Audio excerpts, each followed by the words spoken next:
আসসালামু আলাইকুম, কেমন আছেন সবাই? আমি ঈদের মধ্যে আমার বোনের বাড়িতে বেড়াতে গিয়েছিলাম। সেখানে গিয়ে আমরা অনেক ঘুরেছি, অনেক মজা করেছি। আমার বোনের বাড়ির আশেপাশে অনেক সুন্দর একটি এলাকা। এখানে অনেক বন জঙ্গল, অনেক দেখার মতন একটা জায়গা। এদিক দিয়ে অনেক পার্ক আছে। আমরা এখান দিয়ে ঘুরতেছি, আমি, আমার বোনের ছেলে, আমার মেয়ে, সবাইকে নিয়ে এদিক দিয়ে আমরা ঘুরতেছি। ঈদের মধ্যে বেড়াতে এসে অনেক মজা করেছি।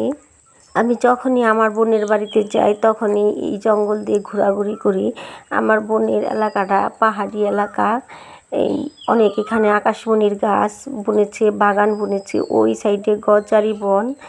এই এক একটা চালার পরে আবার কিছু জমির পরে আবার চালা। দেখতে অনেক ভালো লাগে। এক পাশে শহর, আরেক পাশে এই বন জঙ্গল, আবার বন জঙ্গলের ভিতরে ভিতরে বাড়ি।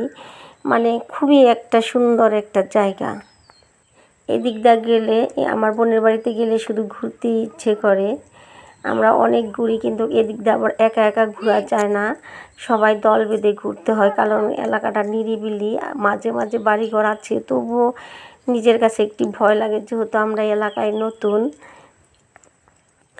আমার বোন ঘরেতে আমাদেরকে একা বেরোতে দেয় না, কারণ বলে যে না, এলাকায় একা বের হবি না, কারণ এদিকে হলো তোরা অপরিচিত, এদিকে অনেক নেশাখোর আছে। এই জন্য আমরা সবাই মিলে একত্রে বের হয়েছি এই দিক দিয়ে ঘোরার জন্য।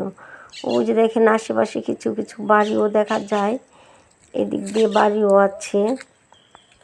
এটা হলো পাহাড়ের উঁচু, আবার ডালের পাশ দিয়ে কিছু বাড়ি ঘর থাকে, সেখানে মানুষ বাস করে। এত জঙ্গলের ভিতরে কিভাবে মানুষ বাস করে, মাঝে মাঝে খুবই ভয় লাগে। এই জঙ্গলে ঘুরতে এসে আমি আমার বোনের সাথে তার পরিচিত একটা বাড়িতে গিয়েছিলাম। সেই বাড়িটা অনেক পাহাড়ের ঢালের মধ্যে। এখানে কিভাবে থাকে তা বুঝতেই পারিনি। সেখানে গিয়ে তারপর কিছুক্ষণ বসে থেকে আবার বাড়ির দিকে রওনা হয়েছি। ঘোরার পথে অনেক বৃষ্টি হয়েছে মাঝখানে, সেখানে বাড়িতে বসেছিলাম, কিন্তু এই পাহাড়ি রাস্তায় কোনো কাদাও হয়নি।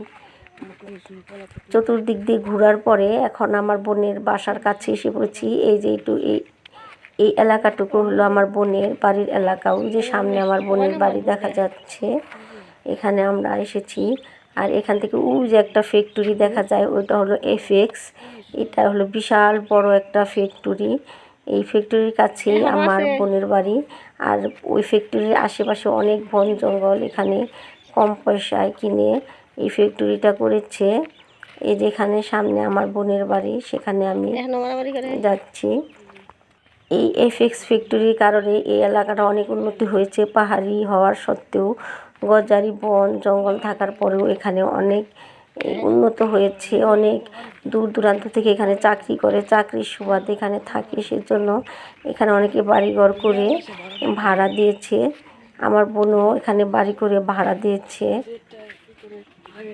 আমার বোন থাকেও, এই যেটা হলো আমাদের বোনের বাড়ি, দোতলা বাসা। এখানে আসলে সিস্টেম করে বাসা করে না, কারণ এখানে শুধু ভাড়া দেয় এক রুম করে। এখানে কেউ বড় সড়ো বাসা নেয় না।